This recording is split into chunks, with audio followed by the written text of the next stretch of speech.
Truk babi terguling di Banyuasin Suwaktapeh, macet panjang di Jalan Palembang, Jambi.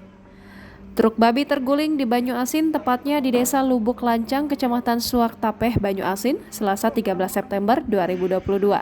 Ini mengakibatkan lalu lintas di Jalan Palembang macet panjang. Insiden truk babi terguling terjadi saat truk tersebut melintas di lokasi yang kondisi jalannya memang rusak. Karena sebagian badan jalan tertutup badan truk pengangkut baik, membuat kendaraan dari dua arah harus bergantian untuk melintas.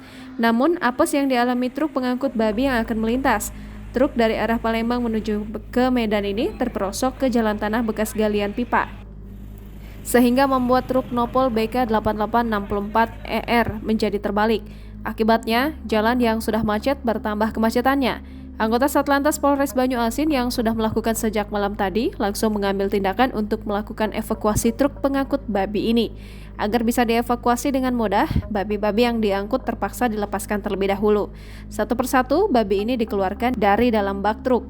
Tak lama berselang, truk pengangkut babi berhasil dievakuasi. Personil dari Satlantas Polres Banyuasin juga melakukan pengaturan agar jalan bisa segera lancar kembali.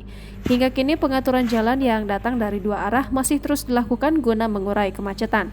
Kasat Lantas Polres Banyuasin AKP Riki Moza melalui KBO Lantas Banyuasin Ibtu Jokowianto menuturkan kondisi jalan yang rusak parah dan juga bekas galian yang hanya ditimbun saja menjadi faktor AS truk patah hingga terbalik.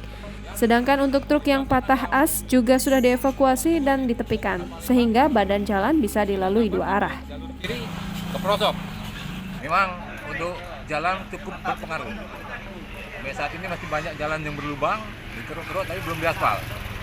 Yang mengakibatkan mobil ini patah selubung karena jalannya yang rusak.